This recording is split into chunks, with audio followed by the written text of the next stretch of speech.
जय श्री कृष्ण, जय श्री राम। आकर्षण की अलौकिक शक्ति। जैसे ही अप्सराओं का और ऋषि श्रृंग का मेल मिलाप बढ़ने लगा तो ऋषि श्रृंग पर उन अप्सराओं का कुछ असर पड़ा कि नहीं, इसका वर्णन हम आज के श्लोक में जानते हैं कि जब अप्सराएं वहां से चली गई तो उस समय ऋषि श्रृंग पर क्या उन अप्सराओं के सौंदर्य का, उन अप्सराओं के आकर्षण का उन पर कोई प्रभाव पड़ा कि नहीं, उसका वर्णन करते हुए वाल्मीकि आज के श्लोक में क्या कहते हैं। वो कहते हैं कि गतासु तासु सर्वासु काश्यपस्य आत्मजो द्विजः अस्वस्थ हृदयश्च आसीत दुःखाच्च परिवर्तते।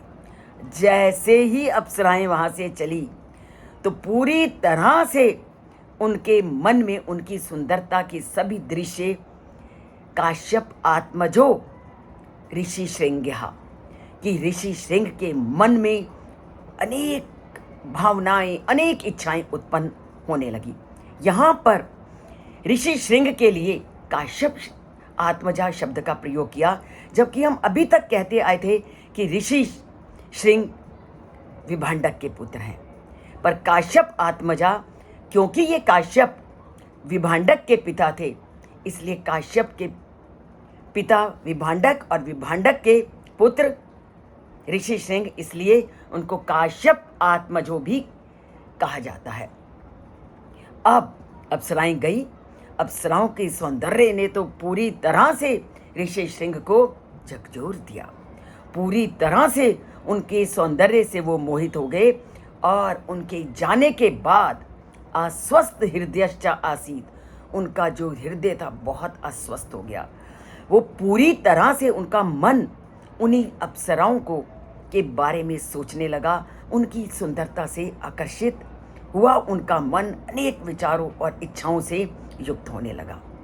और जब वो उनके सामने नहीं थी तो उनके मिलने का की अत्यधिक उत्कंठा भी उनके मन में उत्पन्न होने लगी और मिल ना पाने के कारण दुःखाच्च परिवर्तते, उनकी ये जो इच्छाएं थी वो दुख में परिवर्तित हो गई, क्योंकि अब अप्सराएं उनके सामने में नहीं थी। अब ये है सौंदर्य का आकर्षण।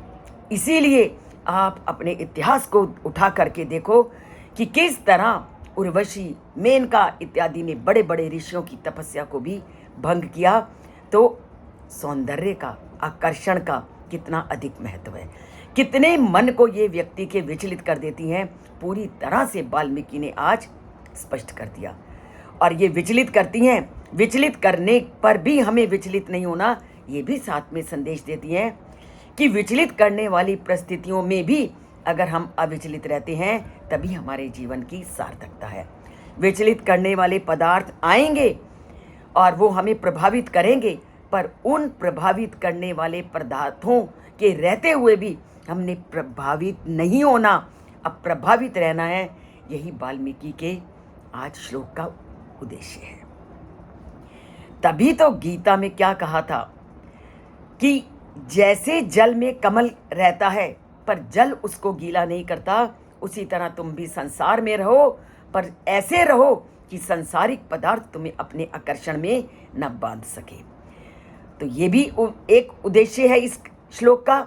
और दूसरा ये है कि पूरी तरह से अप्सराओं को अपने जाल में बांधना ऋषि श्रृंग को, और जिसमें वो पूरी तरह से सफल हो गई हैं, क्योंकि ऋषि श्रृंग का मन पूरी तरह से उन इच्छाओं से अब युक्त हो चुका है। तो आगे अब क्या होता है जानेंगे कल के श्लोक में। तभी जब चैनल से जुड़ोगे, लाइक करोगे और राम की कथा को जन जन तक